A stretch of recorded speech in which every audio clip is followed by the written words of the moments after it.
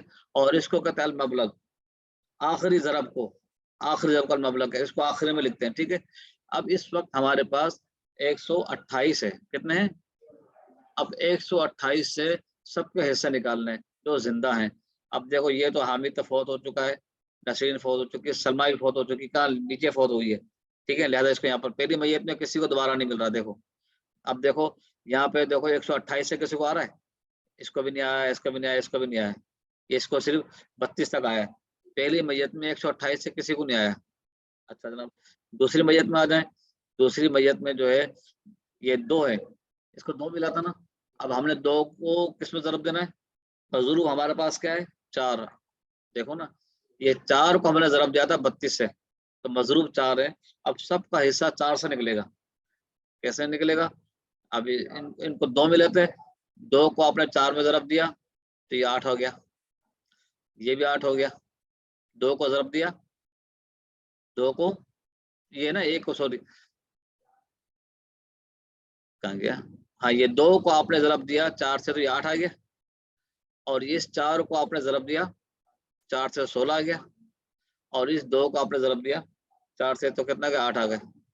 ٹھیک ہے جناب 8 آ گئے. یہ بطن ثانی ہے. اچھا جناب بطن اول میں کسی کو کچھ نہیں ملا. اب یہاں اس کو ہم جمع کر لیتے ہیں، یہ 16 ہے، 8 8 16 16 16 32، یہ 32 یاد رکھیے گا. ٹھیک ہے جناب یہ 32 آپ یاد رکھیں گے. آگے چلیں. 32 ہو گیا. اس کے بعد آپ آئیے جناب، پہلی میت میں کچھ تقسیم نہیں ہوا، دوسری میت والے کو 32 ملے، تیسری میت میں دیکھیں کہ یہ تو فوت ہو چکی ہے، اس کو 6 بھی لیتے ہیں جی. 6 کو آپ نے ضرب دینا ہے کس میں؟ 4 میں. تو کیا 6 ضرب 4 کیا آئے گا؟ 24 آ گیا. یہاں پر بھی 24 آ گیا، یہ بھی 6. یہ 3 تھا، 3 کو آپ نے 4 میں ضرب دیا تو 12 آ گیا. ٹھیک ہے. یہ دیکھو یہ 24/128، 24/128 اور 12/128.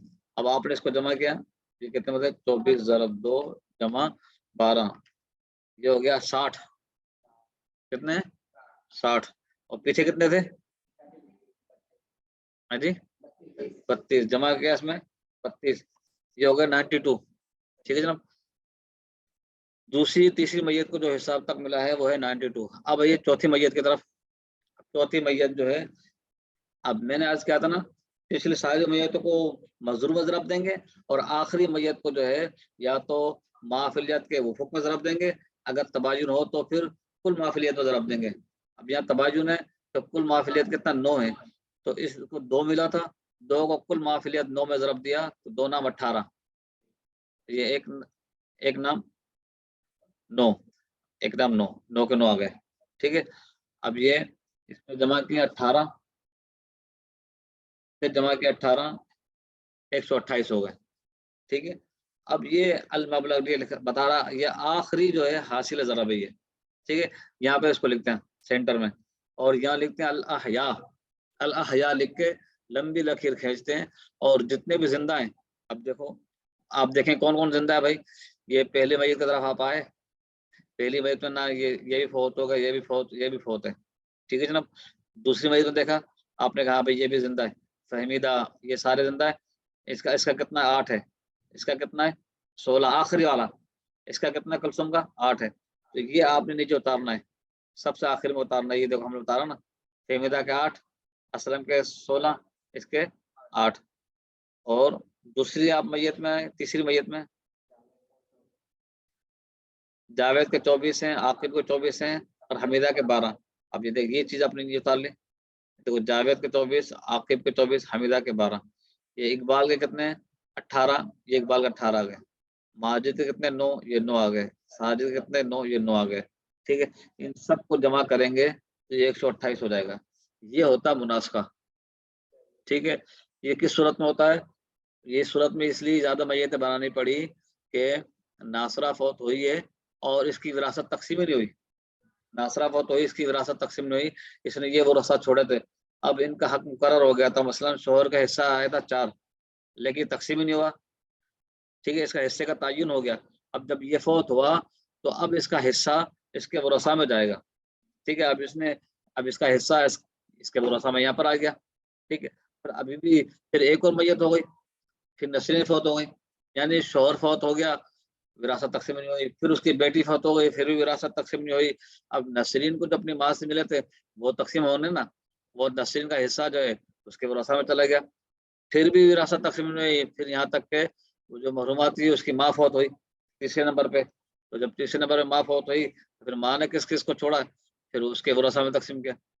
تو یہ ہوتا ہے. اس لیے اس کو بولتے مناسخہ. ابھی ایک میت کی وراثت تقسیم ہوئی نہیں، دوسری میت فوت ہو گئی، پھر اس نے اپنے ورثہ چھوڑے، پھر اپنے ورثہ چھوڑے. اس طرح ورثہ چھوڑتے گئے تو پھر جو ہے اس کا حل یہی ہوتا ہے کہ اس کو مناسخے کے ذریعے حل کیا جاتا ہے، اور اس میں ہر وارث کا نام بھی لکھا جاتا ہے. جب بعض دفعہ ایسا ہوتا ہے کہ ایک نام ڈبل بھی آ رہا ہوتا ہے، مثلا اقبال یہاں پہ آیا ہے، مثلا شوہر اقبال ہے، تو اب یہ نام کسی اور کا بھی ہو سکتا ہے. ٹھیک ہے. تو جب ایک نام ڈبل آ رہا ہو تو جو سب سے پہلا ہے ہم اس کو اقبال اول کر دیں گے، کیونکہ آخری ہم سب کا نام لکھیں گے نا تو کیسے معلوم چلے گا یہ کون سا اقبال ہے. ٹھیک ہے. ٹھیک ہے. تو پھر ہم اگر ایک نام ڈبل 3 دفعہ آ رہا ہے تو اول دوم سوم کر دیں گے، اقبال اول، اقبال دوم، اقبال سوم، تاکہ معلوم ہو جائے گا یہ اقبال کون سا ہے. ایسے اگر کوئی عورت ہے، لیڈیز نام ہے، اور وہ بھی ڈبل آ رہا ہے تو اس کو ہم ایسے حل کریں گے، ایسے حل کریں گے. ٹھیک ہے. الحمدللہ رب العالمین والصلاۃ والسلام علی خاتم النبیین. ربنا آتنا فی الدنیا حسنۃ وفی الآخرۃ حسنۃ وقنا عذاب النار. الہ العالمین جو کچھ پڑھا ہے سے قبول فرما. ہمارے استاد محترم مفتی صاحب کی بارگاہ عالیہ میں عقیدۃ محبتاً تحفتاً پیش کرتے قبول فرما، اور تمام حاضرین کو اللہ پاک برکت عطا فرما، ہم سب کو برکت عطا فرما. صلی اللہ تعالیٰ علی خیر خلق محمد وآلہ وصحبہ اجمعین برحمتک یا ارحم الراحمین. ابھی جائیے گا مت، ابھی سوال جواب کرنا ہے.